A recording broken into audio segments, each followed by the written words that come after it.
a igreja em todo o mundo para oração e jejum corporativo como nunca antes, e o motivo disto é que ele está preparando uma iminente colheita monumental em proporções globais. Portanto, irmãos, já é tempo de respondermos de maneira positiva ao seu chamado para o jejum e oração como um único povo unidos ao nosso único Salvador, em uma só fé e um só Espírito.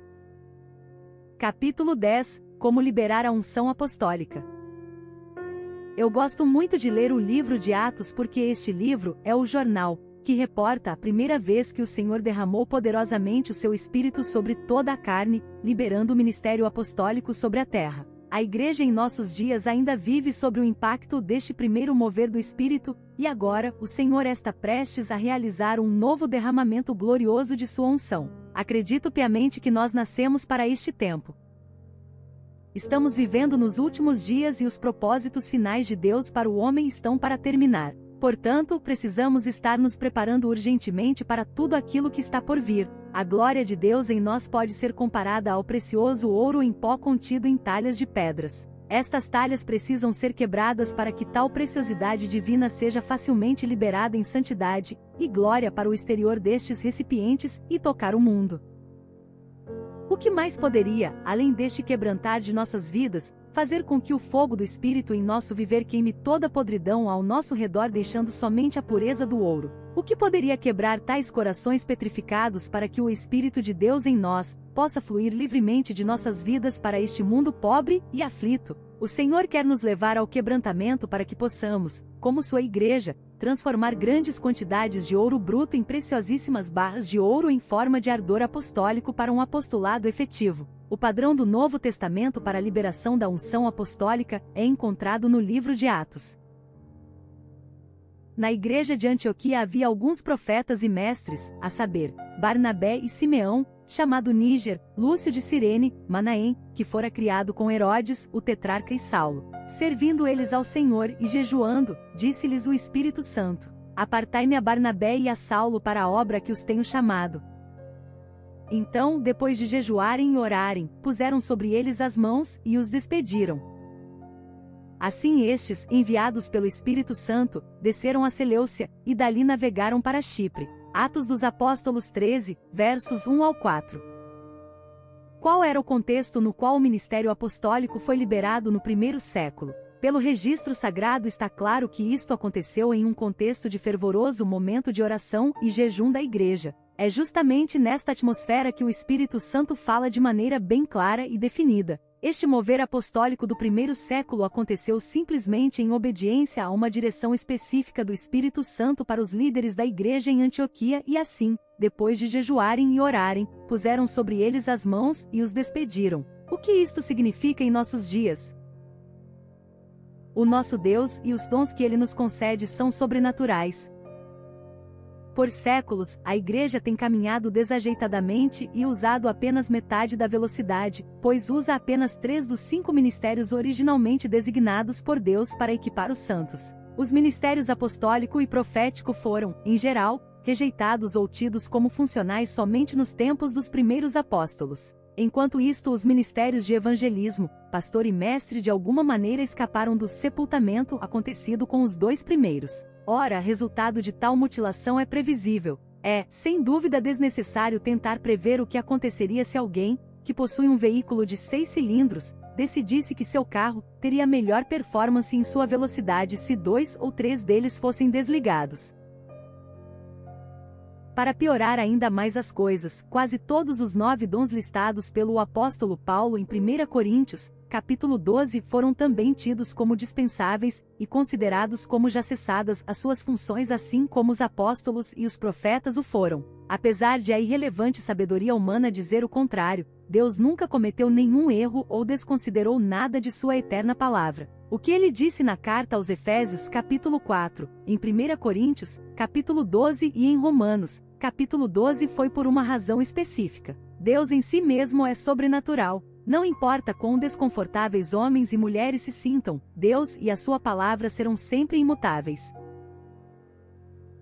Documentos históricos comprovam que virtualmente todos os reavivamentos ou despertamentos acontecidos no mundo foram liderados por líderes ungidos cujos ministérios foram acompanhados por sinais e maravilhas sobrenaturais, assim como de uma extensiva percepção e funcionamento dos dons do Espírito. O grande reavivamento tão esperado em nossos dias não acontecerá de maneira diferente. Precisamos urgente da autoridade apostólica e das habilidades de liderança designadas por Deus durante esta grande colheita que está para acontecer nestes últimos dias.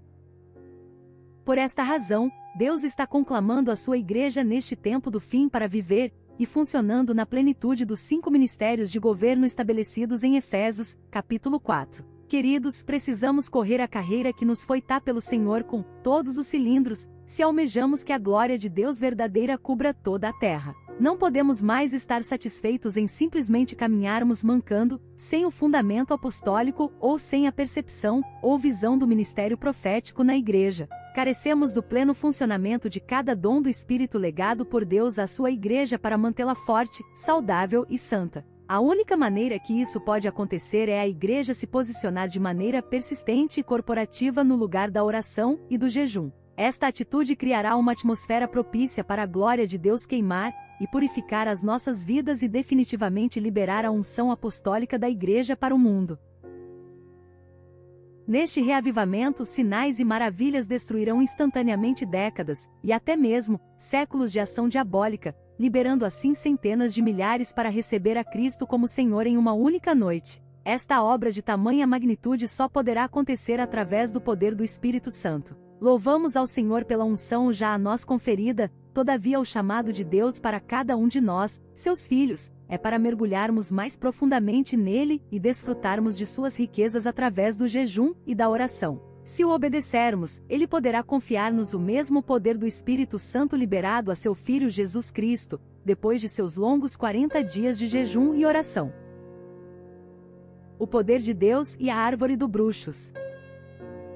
Eu me recordo certa vez, quando conduzia uma campanha de evangelismo em massa na cidade de Kananga, Zaire, em uma área infestada de forças demoníacas proveniente de magia negra, tão praticada naquela região. Esta cruzada conduzida pelo nosso ministério foi a primeira realizada naquele país e as coisas estavam, até um dado momento, correndo muito bem, apesar da agressiva oposição das obras de bruxaria que tinha dominado aquela área por muitos e muitos anos. Logo já no início os bruxos daquela localidade publicaram nos meios de comunicação local um pronunciamento de maldição sobre nós. Infelizmente alguns de nossa equipe temeram muito a atitude daqueles filhos de Satanás. Comunicaram-me pelo pessoal daquele lugar sombrio, que aqueles feiticeiros tinham poder para simplesmente dizerem a alguém, você morrerá em 7 dias. E realmente a pessoa caía enferma ou algo acontecia a ela, e aquela palavra maligna se cumpria. Nossas reuniões despertaram tanta ira naqueles bruxos que eles foram capazes de fazer uma convocação a todos os bruxos da redondeza para um encontro a fim de decidirem o que fariam no sentido de impedir a proclamação do evangelho do reino naquele lugar. Aqueles bruxos, então, se reuniram debaixo de uma frondosa árvore usada pelos feiticeiros de muitas gerações. Eles acreditavam que o poder espiritual do maligno era emanado das galhas daquela frondosa árvore, e ali foi realizado todo tipo de cerimônia diabólica, inclusive comer carne humana, no intuito de impedir o mover de Deus.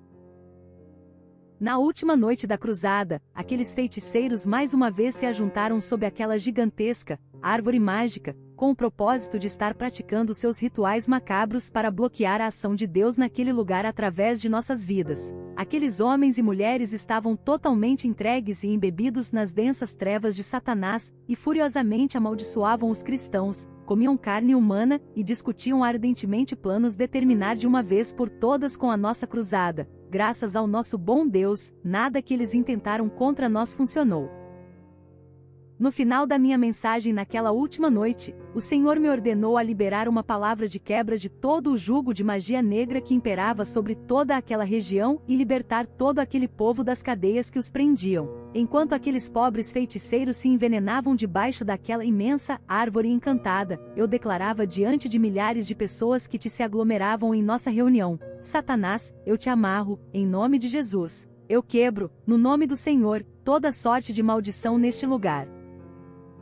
Naquele momento, de acordo com informações de diversas testemunhas oculares, naquela área onde os bruxos estavam reunidos foram vistos grandes relâmpagos e raios que caíam incendiando tudo ao redor, e aquele fogo expandiu em um raio de cerca de 10 ou 12 quilômetros. Aquele fogo consumidor deixou aquela grande árvore fumegante. O tronco não se dividiu como normalmente acontece quando atingido por um raio, mas o fogo começou do topo para baixo, queimando o tronco durante 3 dias completos, até toda a sua destruição ser totalmente consumada. Ainda existe lá naquela localidade os sinais daquele incêndio como uma advertência muda do poder do nome de Jesus que está acima de todo principado e potestade.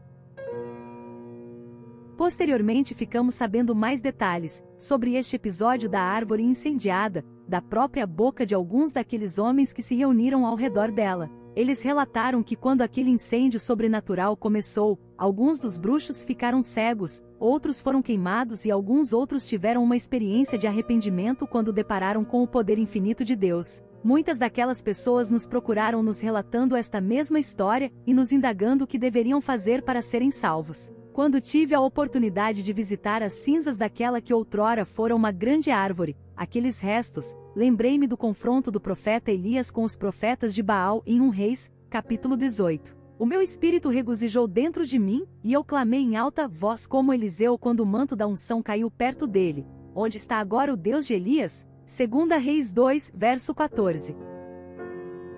Eliseu se encontrava sedento. Ele estava faminto para ver a manifestação do poder do Deus vivo passar para a sua geração no momento em que Elias foi levado ao céu. Esta transição de poder está registrado em 2 Reis e foi uma sombra da unção conferida aos apóstolos por Jesus descrito em Mateus 28.18, 20. Chegando-se Jesus, falou-lhes, dizendo: É-me dado todo o poder no céu e na terra.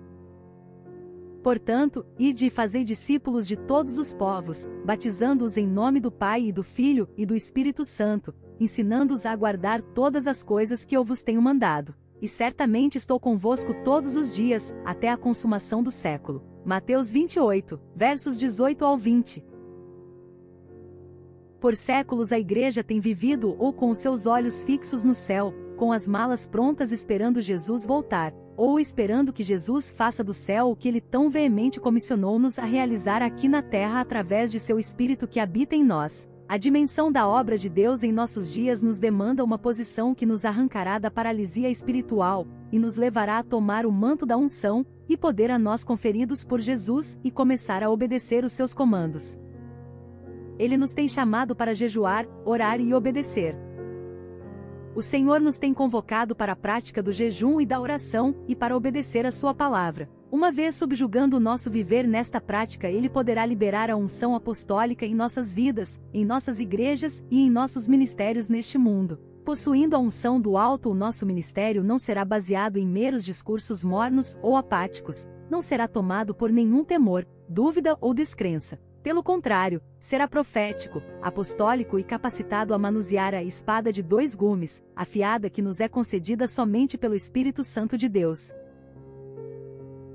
Seremos confrontados e, talvez nem nos daremos conta disto, assim como aconteceu comigo nesta experiência quando fui conduzido a orar simplesmente e liberar um comando através do qual Deus literalmente destruiu o arsenal de Satanás naquela cidade no Zaire. Ora, tudo o que o Senhor deseja de nós é que estejamos disponíveis em suas mãos e tenhamos pleno entendimento que Ele está conduzindo a sua igreja para o deserto nestes dias. O seu desejo é que aprendamos a importante lição de orar e jejuar de maneira efetiva, para que possamos fazer diferença em nosso viver no poder do Espírito em nossa geração.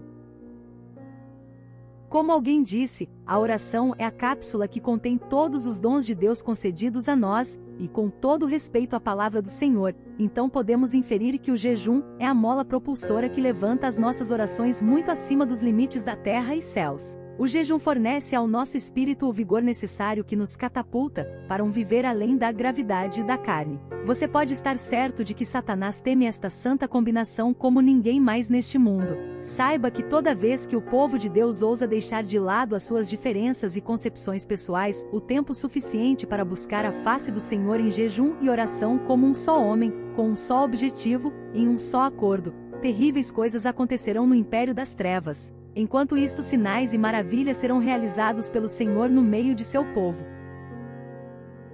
Algo que me impressiona profundamente é que apenas poucos cristãos compreendem, ao ler as Escrituras, que Jesus deu aos seus discípulos um treinamento específico para o jejum. Ele lhes ensinou: quando jejuardes, não vos mostreis contristados como os hipócritas, porque desfiguram o rosto para parecer aos homens que jejuam. Em verdade vos digo que já receberam a sua recompensa. Tu, porém, quando jejuares, unge a cabeça, e lava o rosto, para não pareceres aos homens que jejuas, mas a teu Pai, que está em secreto, e teu Pai, que vê em secreto, te recompensará. Mateus 6:16-18. Nesta passagem, o Senhor Jesus focou os motivos corretos do jejum e através de seu discurso ele simplesmente disse, quando jejuardes. Mais uma vez observe que Jesus não disse se você decidir jejuar, ou se você sentir de jejuar um dia. Não. Ele falou do jejum com a mesma finalidade e objetivo quando falou da oração. Ele disse, quando orardes, e não se você orar. Por quê? Porque Jesus esperava que seus discípulos tivessem o mesmo entusiasmo tanto na oração quanto no jejum. A abundância de chuva está chegando. A prática do jejum nos move do domínio natural deste mundo para o viver e governo sobrenatural do reino de Deus. Este é o único lugar onde você pode obter revelação, autoridade e poder do Espírito Santo. Eu vejo a igreja envenenada com o brilho do século XX virtualmente na mesma posição que o profeta Elias esteve quando orou por chuva no Monte Carmelo depois de ter profetizado ao perverso rei Acabe que a chuva estava chegando depois de 3 anos de total aridez e sequidão. A princípio não existia nenhuma nuvem no céu, mas ele perseverou em oração. Depois de um longo período de total aridez e sequidão na igreja nós também, no nome do Senhor, profetizamos que as chuvas estão vindo, e como Elias nos encontramos em um lugar elevado clamando com nossas faces entre nossos joelhos. Este na verdade é o melhor lugar onde podemos estar. Veja a história de Elias. E disse Elias a Acabe, sobe, come e bebe, pois há ruído de abundante chuva. Subiu Acabe a comer e a beber, mas Elias subiu ao cume do Carmelo, e inclinando-se por terra, meteu o rosto entre os joelhos. Disse ao seu moço, sobe, e olha para a banda do mar e ele subiu, olhou e disse, não há nada. Então disse Elias, volta lá 7 vezes. A 7ª vez disse, levanta-se do mar uma nuvem do tamanho da mão de um homem. Então disse Elias, sobe, e dize a Acabe, aparelha o teu carro, e desce, para que a chuva não te apanhe. Em pouco tempo os céus se enegreceram de nuvens e vento, e caiu uma grande chuva. Acabe subindo ao carro foi para Jezreele. 1 Reis 18, versos 41 ao 45.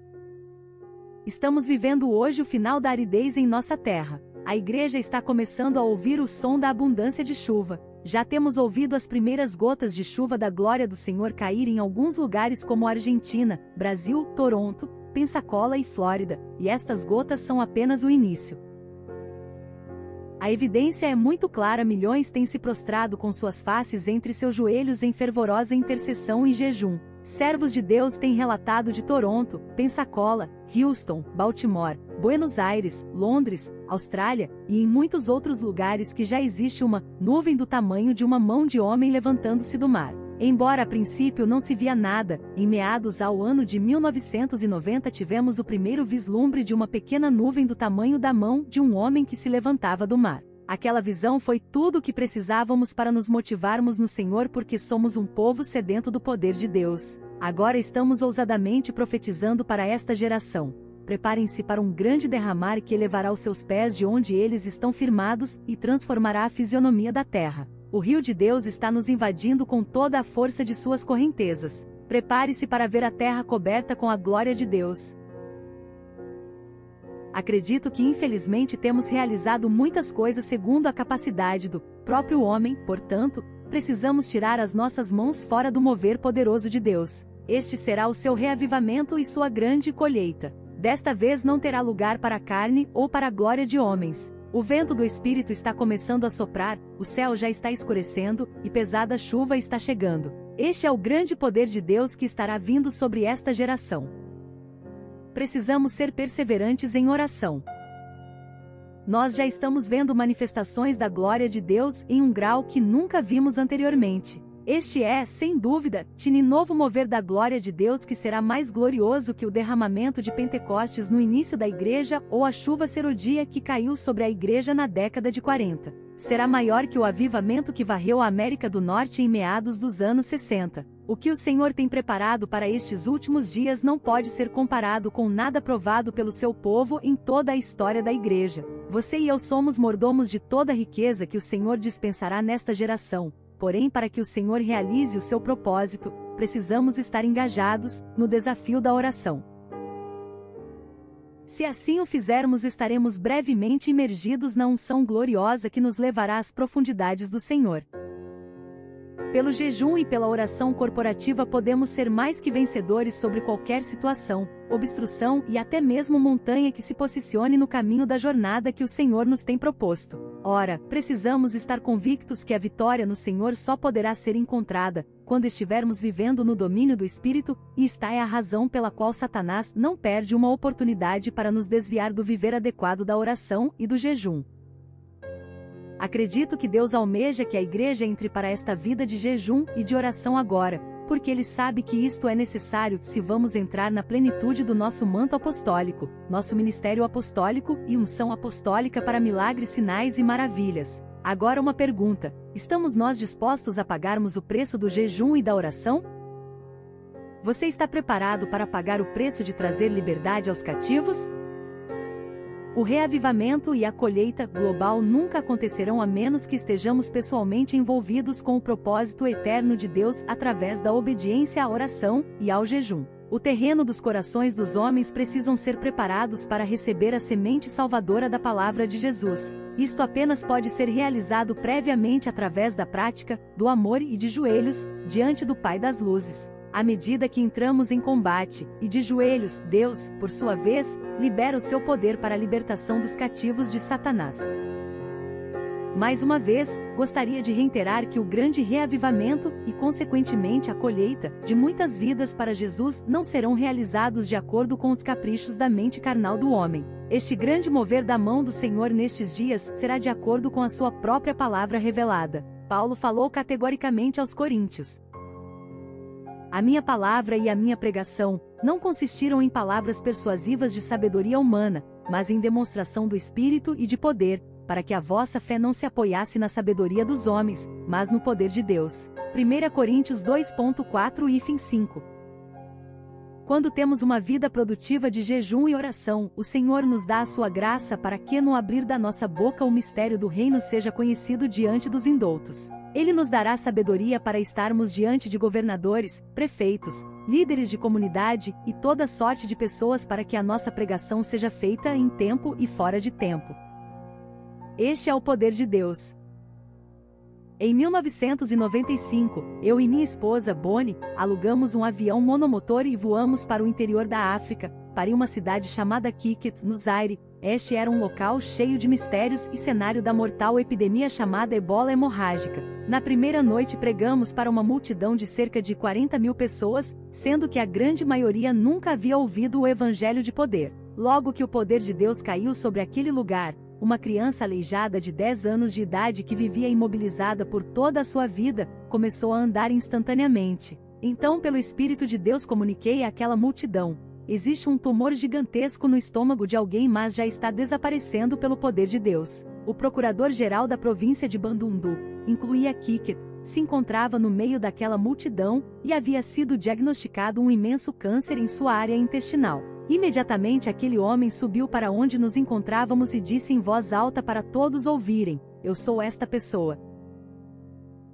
E continuou: eu quero servir o Senhor Jesus para todo sempre. Este é o poder de Deus e este é o modo que o Senhor deseja usar pessoas simples como nós para confrontar o inimigo e trazer os perdidos para Jesus. Deus deseja nos conceder sinais, maravilhas e milagres hoje com o propósito de confirmar a proclamação das boas novas e glorificar o seu grande nome. Quando a resposta ao seu comando de "Ide" é positiva, os seus sinais e maravilhas certamente nos seguem porque estamos agindo dentro do campo da fé. Porém, para que isto comece a acontecer em nosso viver, precisamos estar genuinamente comprometidos em tocar e abençoar os necessitados ao nosso redor como Jesus o fez. Os milagres a nós concedidos não são simplesmente para serem considerados como atrativos para as pessoas ou como motivos para nos orgulharmos. Definitivamente não. Estes são poderosos sinais de seu poder e seu amor para com o homem, e cabe a nós tão somente sermos fiéis mordomos de tanta riqueza e glória. Recordo-me certa vez, quando estivemos conduzindo uma campanha no meio da selva africana, onde milhares de pessoas se reuniram. Aquele lugar era tão remoto que simplesmente não havia casas e nem sequer tendas para proteger o povo do sol ou da chuva. Aquilo foi realmente uma concentração ao ar livre. Incluídos entre aquelas milhares de pessoas que se reuniram ali para ouvir o evangelho, estavam centenas de crianças e bebezinhos, liberando um comando para as densas nuvens. Eu me preparava para pregar àquele povo quando uma grande concentração de nuvens escuras e sinistras se aglomeraram naquela área diretamente sobre as nossas cabeças. Elas não estavam dispersas uniformemente sob o firmamento, mas bem concentradas sobre aquela área que nos encontrávamos e tínhamos a impressão que elas tinham sido movidas para aquela posição por alguma força invisível. Sem sombra de dúvida, seria muito desastroso um temporal despencar exatamente naquele momento e nas circunstâncias em que nos encontrávamos. Simplesmente não existia lugar para nos escondermos e os relâmpagos e raios poderiam piorar mais ainda a situação, talvez até com possíveis fatalidades. Eu clamava ao Senhor em meu coração sobre aquela terrível situação em que nos encontrávamos quando, de repente, um dos líderes locais, a plenos pulmões, anunciou à multidão: "E agora, o pastor Mais Chavda fará uma oração ao Senhor e ordenará estas negras nuvens de temporal para se afastarem daqui." E dizendo estas palavras, olhou para mim. Naquele momento eu engoli seco, e me dirigi onde aquele irmão estava, e o meu clamor ao Senhor continuava, mas agora desesperado: "Senhor, eu não sei como fui chegar aqui neste lugar ermo, e não sei o que fazer agora. O Senhor é o único que pode responder esta oração. Tenha misericórdia e ouça a oração do teu servo agora." Depois de ter orado silenciosamente, aquela grande plateia ouviu e assistiu-me em poucas palavras pedir ao Senhor que dispersasse aquelas negras nuvens. Em questão de minutos as nuvens começaram a se desvanecer e já era possível continuar a pregação do Evangelho sem sequer uma gota de chuva para incomodar. Este sinal que o Senhor nos trouxe naquele dia foi um poderoso testemunho do poder de Deus partir aqueles africanos, e muitos se renderem ao Senhor Jesus naquele dia porque a manifestação de seu poder a eles foi muito significativa. Quanto maior o mover Deus, maior será a oposição de Satanás. Todavia, se estivermos pagando o preço, em obediência, do jejum e da oração, o Senhor transformará os ataques ou as obras de maldição do inimigo em uma grandiosa bênção. Em muitos casos, enquanto esperamos a vinda desta grande colheita de vidas, estas transformações podem literalmente se tornar em sinais e maravilhas em si mesmas, trazendo convicção aos não salvos da glória de Deus. Enquanto ministrávamos no Zaire, em uma cidade chamada Mujimaí, local de grande concentração de magia negra, vimos milhares de pessoas terem a experiência do novo nascimento. Os bruxos e os feiticeiros daquela localidade ficaram extremamente indignados, porque não estavam mais sendo pagos para lançarem maldições sobre as pessoas. Por outro lado, as pessoas que eles tinham amaldiçoado tinham sido salvas pelo Senhor, e as maldições que estavam sobre elas não tinham mais nenhum efeito. Em outras palavras, o Evangelho das Boas Novas de nosso Senhor Jesus Cristo estava levando o grande negócio daqueles bruxos à plena falência. Consequentemente, os feiticeiros entraram em acordo para enviarem o líder deles em nossa reunião, e assim pessoalmente nos amaldiçoar. Em um dado momento de nossa reunião, quando orando por várias pessoas que estavam em uma grande fila, aquele chefe dos bruxos fingiu estar doente, e assim se misturou com centenas de pessoas que esperavam por oração. Os pastores locais conheciam muito bem quem era ele, mas eles estavam com tanto medo do poder de suas maldições que acabaram permanecendo em silêncio acerca da identidade daquele homem. Aquele bruxo era um homem alto e forte e usava em seu pescoço um grande colar de ossos humanos. Quando me aproximei dele, ele começou a emitir estranhos ruídos e a vocalização daqueles sons estavam além da compreensão humana. Aquilo parecia a combinação dos sons emitidos por 14 ou 15 animais. Eu me arrepiei todo ao ouvir aquele barulho medonho, então ouvi um grande urro, e vi os seus olhos se entortarem inteiramente. Naquele momento me foi dado pelo Senhor o claro discernimento com o que eu estava tratando, e eu disse para mim mesmo: este homem realmente precisa de muita ajuda. Aquele bruxo estava agarrado no chão. No momento que pronunciei-lhe uma palavra de libertação, parecia que milhares de volts de eletricidade impactavam o corpo daquele homem. Ele foi arremessado a uma distância de aproximadamente 4 metros e violentamente caiu com o rosto em terra, e toda vez que tentava se levantar ele se afligia percebendo que não era capaz de mover 1 centímetro sequer, e isto fazia urrar ainda mais alto. Ele estava colado no chão e era como que se um anjo tivesse sido comissionado para se assentar em cima dele. Eu disse: bem, Senhor, tu sabes todas as coisas, tome pleno controle desta situação. Algum tempo depois, aquele pobre homem estava dando seu testemunho aos pastores locais. Ele explicou que ele não foi capaz de se levantar do chão até que confessasse cosia a sua boca que Jesus Cristo é o Senhor. Quando olhou para mim, ele arregalou os seus olhos, e apontando o dedo para mim, disse: eu conheço espíritos, mas o espírito que está sobre este homem é imensamente maior do que todos que já vi em toda a minha vida. Aquele ex-bruxo estava tão somente vendo o poder sobrenatural do Espírito de Deus em ação. Nesta grande colheita que está para acontecer, Deus também usará novas e excepcionais formas de se mover até mesmo à distância, usando formas não muito convencionais ao nosso entendimento. Ora, afinal de contas ele é Deus e pode fazer o que ele bem entende e da forma que quiser. Uma vez, conduzindo cruzadas em Costa Rica, os nossos cultos eram transmitidos, ao vivo, pelo rádio por todo o país. No terceiro dia, uma mulher que tinha ouvido nossas ministrações pelo rádio veio à nossa reunião com o desejo de compartilhar o seu testemunho. Ela nos contou esta tremenda história de poder de cura realizado pelo Senhor em sua vida.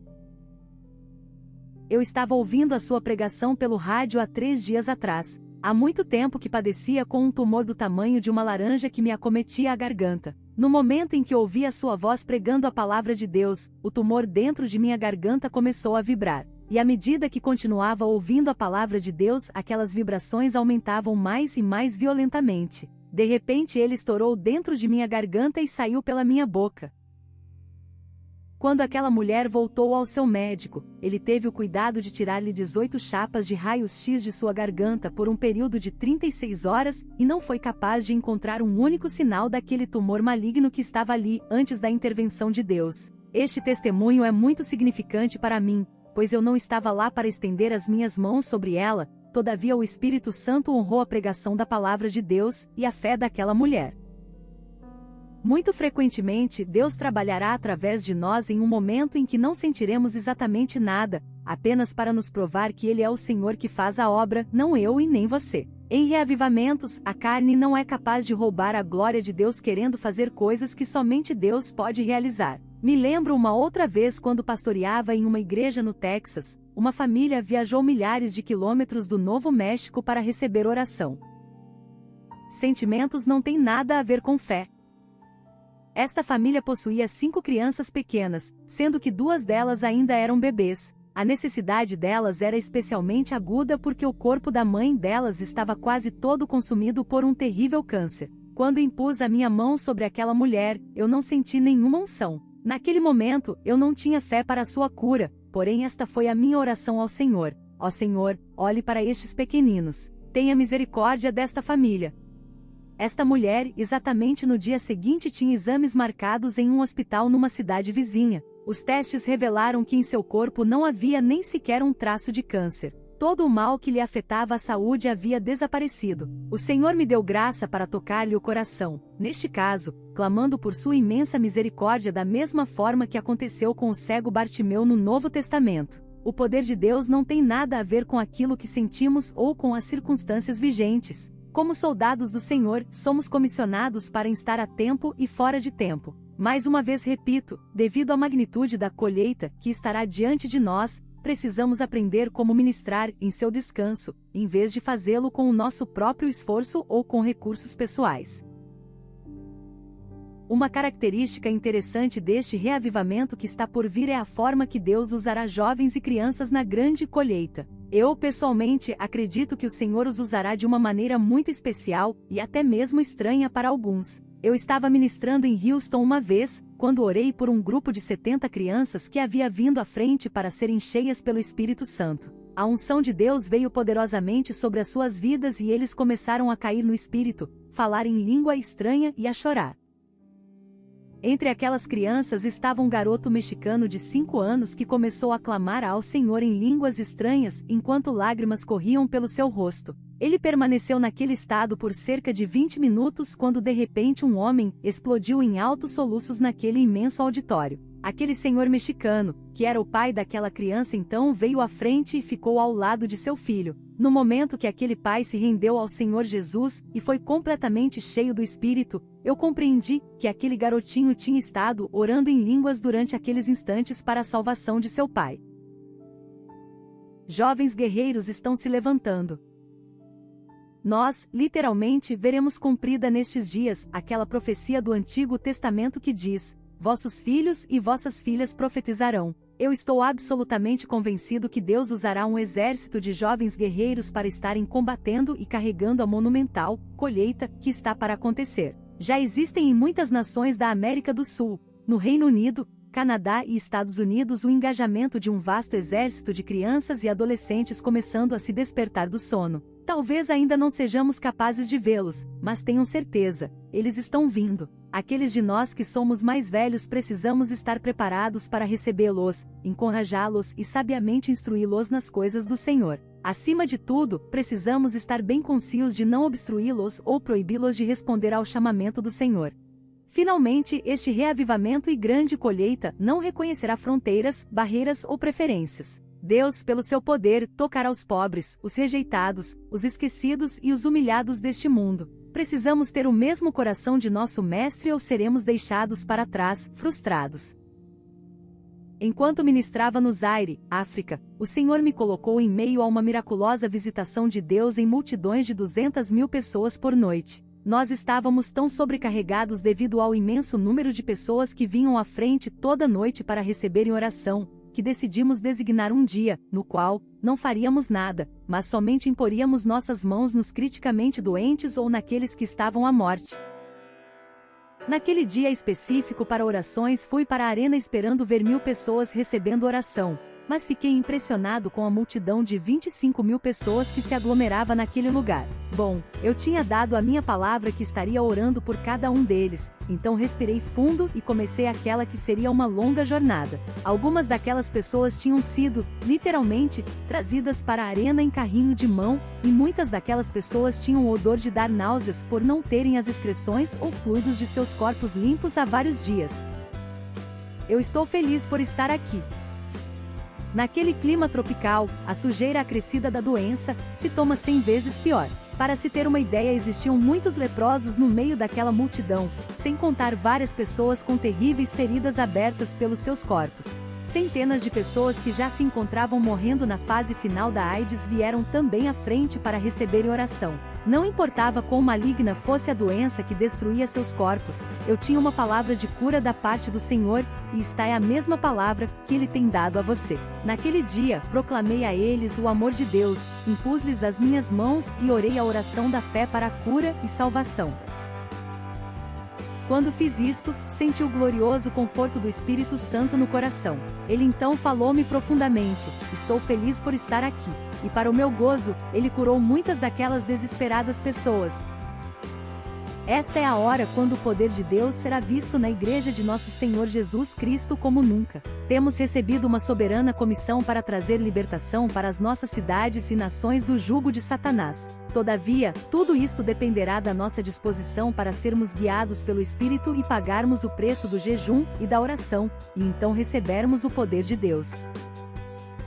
Assim como a demanda para a invasão de um país é dramaticamente diferente do necessário para uma pequena localidade como uma cidade, assim também a demanda para um reavivamento e colheita, a nível global, será diferente para as mais diversas cidades e localidades do mundo. O seu chamado é para uma total mobilização de sua igreja. O seu desejo é ver o pleno funcionamento de seu corpo, é nos dar poderosos sinais e maravilhas capazes de explodir em toda a fortaleza do inimigo e remover os obstáculos que ainda bloqueiam o caminho para cidades e nações. Porém, antes de tudo isto, o povo de Deus precisa viver a prática do jejum e da oração então. Assim, o Senhor liberará com abundância a unção apostólica através de um inundar de sua glória que trará uma grande colheita de vidas, nunca vista neste mundo. Você está preparado para este grande desafio? Você deseja mais dele em sua vida? Então já é tempo de descobrir o poder secreto do jejum e da oração. Fim.